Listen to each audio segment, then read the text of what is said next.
अब वक्त आ गया है हमारे आज के मेहमान खुसूसी बाबा हठ योगी साहिल महाराज जी का आपको खिताब करेंगे। मैं उनसे गुजारिश करूंगा कि वो आप सब आज के मेहमान खुसूसी। अस्सलाम वालेकुम हजरात, मैं साहिल बाबा दिल्ली से। मुझे बड़ा अच्छा लगा कि मैं अपने परिवार में आ गया। ये प्रोग्राम हमेशा दिल्ली में भी होता है तो मुझे बुलाया जाता है। मुझे ऐसा लगता है कि पूर्व जन्म में मैं भी इसी खानदान में पैदा हुआ हूँगा जो मेरा रिश्ता आज भी लगा हुआ है। मेरे साधु समाज कहते हैं कि साहिल बाबा तो मुसलमानों का बाबा है, और हम क्या जवाब देते हैं कि मैं मुसलमानों का बाबा नहीं, मैं इंसानियत का बाबा हूँ। मैं इंसानियत के साथ लड़ता हूँ और ये मेरा परिवार है। मैं परिवार के साथ रहना चाहता हूँ और हमेशा मैं परिवार के साथ रहा, और आज भी मैं आपसे वादा करके जाऊँगा, जब भी ये इस तरह का प्रोग्राम हो, अल्हम्दुलिल्लाह मैं 24 घंटे आपके लिए तैयार हूँ। रात को आप बुलाओगे तो रात को मैं यहाँ पर मौजूद होऊंगा। तो आगे बहुत सारी बातें हैं, मैं आपको कहूँगा। अभी जैसे हमारे वक्ताओं ने कहा, हुसैन साहब की शहादत नहीं हुई। हुसैन साहब आज भी यहीं हमारे अंदर मौजूद हैं। अगर यहाँ नहीं होते तो हम यहाँ पैदा नहीं होते, यहाँ पर नहीं आ पाते। यजीद जैसे आज भी दुनिया में बहुत हैं, करप्शन फैलाने वाले बहुत हैं, मगर साथ साथ हुसैन साहब भी बहुत हैं यहाँ। क्योंकि ये जो महीना है, ये तारीखें जो है 10 तारीख तक हम जो है इस प्रोग्राम को मनाते रहते हैं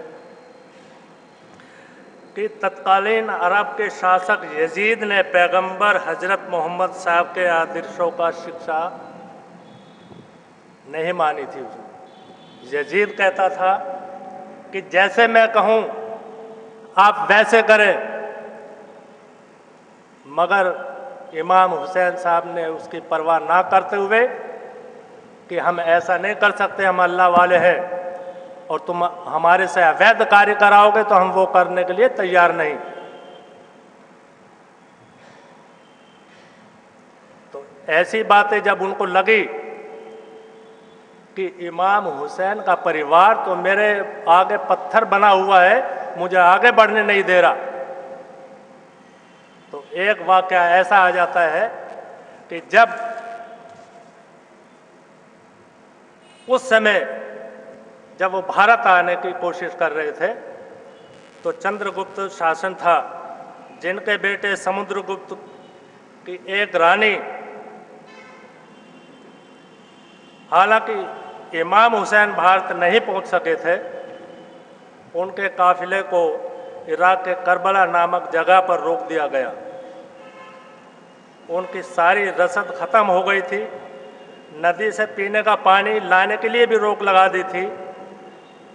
लाखों की फौजों ने काफिले को घेर लिया और इमाम हुसैन के साथ उनके 6 महीने के बेटे असगर को भी शहीद कर दिया। ये बड़े दुख की बात है। आप ये बताइए, जो मंदिर में जाता है या मस्जिद में जाता है, वो प्रार्थना करने जाता है तो कोई तीर तमंचा लेकर नहीं जाएगा, कोई बंदूक या और राइफल लेकर नहीं जाएगा। ऐसे निहत्थे पर जो गोली चलाता है, ऐसे निहत्थे को जो मारता है, उससे बुरा आदमी कोई नहीं होगा। आपने निहत्थे पर इमाम हुसैन के ऊपर जब आपने तलवारों से हमला करवा दिया, इससे बुरी बात क्या है। तो इसके बाद इमाम हुसैन शहादत से बहुत पहले उनके नाना यानी पैगंबर साहब ने कहा था, इस्लाम को बचाने के लिए तुम्हारी शहादत पूरे परिवार के साथ होगी। वाह क्या बात है साहब। उन्होंने कह दिया कि तेरा मुसलमान जब तक तू जिंदा रहेगा पूरे संसार में ये हसन की औलाद जिंदा रहेगी, उसको कोई मारने वाला नहीं है, कोई माँ के हलाल नहीं है जो हसन की पैदाइश को रोक दे।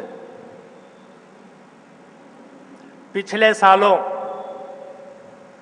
यही वक्त ऐवान गालिब के अंदर हमारी तकरीर थी। लोग कहने लगे कि बाबा ये मुसलमान मुसलमान मुसलमान।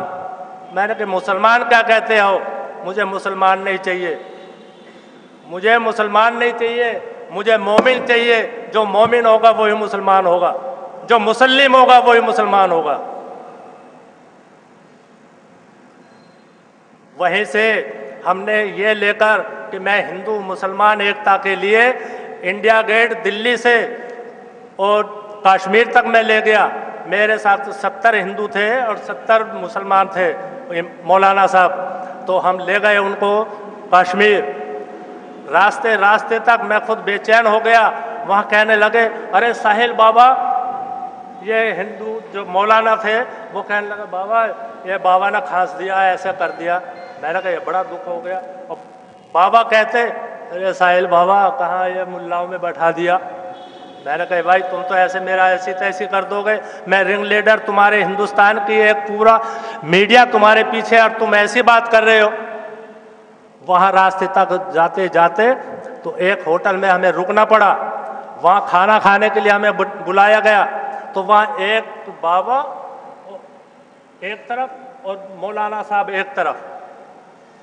हमने कहा मैं यहीं से गाड़ी वापस ले जाता हूँ, ये तरीका नहीं है हिंदू एकता का, मुस्लिम एकता का, भाईचारे का, एकता का ये कायदा नहीं है जो मुस्लिम भाई एक तरफ बैठे हिंदू भाई एक तरफ बैठे। मैंने गाड़ी वाले से कहीं लेकर चलिए वापस दिल्ली। वो कहने लगे बाबा क्या बात हो गई। मैंने ये तरीका है, मीडिया हमारे पीछे लगा हुआ है और तुम मुस्लिम भाई एक तरफ बैठे हैं, हिंदू भाई एक तरफ बैठे हैं, ऐसा कोई नहीं चलेगा। तो क्या होना चाहिए। मैंने कहा ऐसा होना चाहिए। एक दस्तरखान पे मैंने बैठाया, एक दस्तरखान पर हमने खाना खाया। कहते बाबा ये तो मुसलमान ऐसे खाते। हमने कहा हम भी ऐसे खाते, उसी मुंह से तुम खाते, उसी मुंह से ये खाते। और खाने का क्या तरीका है साहब तुम्हारा। तो एक हिंदू एक मुसलमान ऐसे मैंने करके उनको बैठाया। और मीडिया में मेरे पास सारी कटिंग है, पूरे हिंदुस्तान में मीडिया में यही फैलाया था कि साहिल बाबा ने ये क्या नया काम कर दिया। वो कहते हैं कि साहब ऐसे हो गया, मैंने मुस्लिम लोगों से यज्ञ में हवन करवा दिया। वो कहते बाबा ऐसे तो हो ही नहीं सकता। मैंने कहा ऐसे होगा। आग को सारे मानते, हिंदू मुसलमान सिख ईसाई कोई भी हो, अग्नि को सब मानते हैं। हमने कहा हम अपने गायत्री मंत्र पढ़ते रहेंगे, आप अपना कलमा पढ़ते रहें आग के सामने, हमारे पंडित लोग उसमें आहुतियाँ देते रहेंगे, आप अपना कलमा पढ़ते रहें, इससे बड़ी बात क्या होगी। तो मैंने ऐसे ही किया, वहाँ पर कलमा पढ़ते रहे लोग और हमारे पंडित लोग जो आहुतियाँ डालते रहे। एक इतना बड़ा दिल्ली के अंदर हंगामा मच गया कि साहिल बाबा ने ये क्या करिश्मा दिखा दिया। तो मैं पूरे हिंदुस्तान में इसी जमात के माध्यम से जाता रहता हूँ कि भाईचारा एक होना चाहिए। हम ना कोई मुसलमान है ना कोई हिंदू है, हम इंसानियत के लिए लड़ते हैं। इंसानियत के लिए मेरा कोई जान लेना चाहे अभी भी मैं तैयार रहता हूँ। 24 घंटे में अकेला चलता हूँ। मैंने दिल्ली में कह दिया मेरा गार्ड मेरे साथ नहीं चलेगा, मैं अपने परिवार में जा रहा हूँ, मैं अपने परिवार में अकेला जाऊँगा। गार्ड लेके जाऊँगा तो दिल्ली में गुतेरे जो बहुत यजीद घूमते हैं दिल्ली में, तो मैंने कि मैं अकेला जो है अकेला मैं लड़ने के लिए तैयार रहता हूँ। मैं अपने परिवार में जा रहा हूँ, मुझे किसी का खतरा नहीं होता।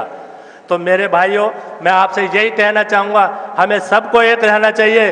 कहीं भी कोई भी ऐसी बातें होती हैं तो हमें डट के उसका मुकाबला करना चाहिए। अब कहते हैं कि ऐसे हो गया, जब गांधी जी को गोली मारी गोडसे ने, जब गांधी जी भी प्रार्थना करने के लिए गए तो गोडसे ने उठाकर उसको गोली मार दी। तो ये क्या तरीका है। तो वही बात है कि चने के साथ घुन भी पीसा जाता है। आज हम इमाम हुसैन को याद कर रहे हैं तो वो यजीद भी बीच में आया बैठा है। इसलिए गांधी जी को हम याद करते हैं तो गोडसे बीच में आया बैठे रहता है। तो चने के साथ तो घुन पीसता है, इसलिए हम इमाम हुसैन को याद करते हैं तो यजीद कमजर भी हमारे सामने आ जाता है तो हम उसका भी नाम कहते हैं कि ये क्या हो गया था। मेरी जनता, मेरा परिवार जब इस मामले में चलता है तो मुझे ऐसा लगता है कि मेरे परिवार के अंदर ही पैदा हुआ। मेरे पिताजी का नाम जो है सुलेमान अली था, आज मैं आपको बतला रहा हूं। पैदाइश से पैदाइश होती रही। मेरे दादा परदादा बोलते थे कि हम सुलेमान अली की औलाद हैं। जब 1857 में झगड़ा हुआ था तो अरावली पर्वत से हम दिल्ली पहुंच गए थे, तो हिंदुओं के घरों में हम जा बसे, तो वहाँ हिंदुओं की फोटो लगी हुई थी, राम हनुमान सबकी, तो हमने वो फोटो हटाई नहीं, क्योंकि वहाँ झगड़ा बहुत था। ऐसा होने लगा तो हमने कहा भाई तुम अभी ऐसे ही ठहरते रहो। तो एक दिन ये हो गया कि अब सुलेमान अली से शिवलाल बन गए हम। मेरे पिताजी का नाम अब शिवलाल है। तो मैं पैदाइश से इसी खून से पैदा हूँ मैं, इसलिए मैं हर प्रोग्राम में जाता हूँ। मुस्लिम प्रोग्राम कहीं भी हो मैं जाता हूँ, मुझे बुलाया जाता है। और मैं आप लोगों से यही रिक्वेस्ट करूँगा कि अभी मुझे इराक में करबला पहुँचना है। जनाब, आप लोगों से मैं कह रहा हूँ कि मुझे करबला पहुँचना है इराक में, और वहाँ भी जाकर मैं अपनी हाजिरी लगाऊंगा। कहते हैं कि ये मुसलमान, गेंदे का फूल किसी ने देखा है तो मुझे बताएं। गेंदे का फूल अगर किसी ने देखा है तो बताएं। गेंदे का फूल तो देखा है ना। गेंदे के फूल की अगर पंखड़ियां खोल दें तो तितर बितर हो जाएगा, मगर रोके किसने रखा है? जो हरा रंग है ना, हरे रंग ने रोका हुआ है।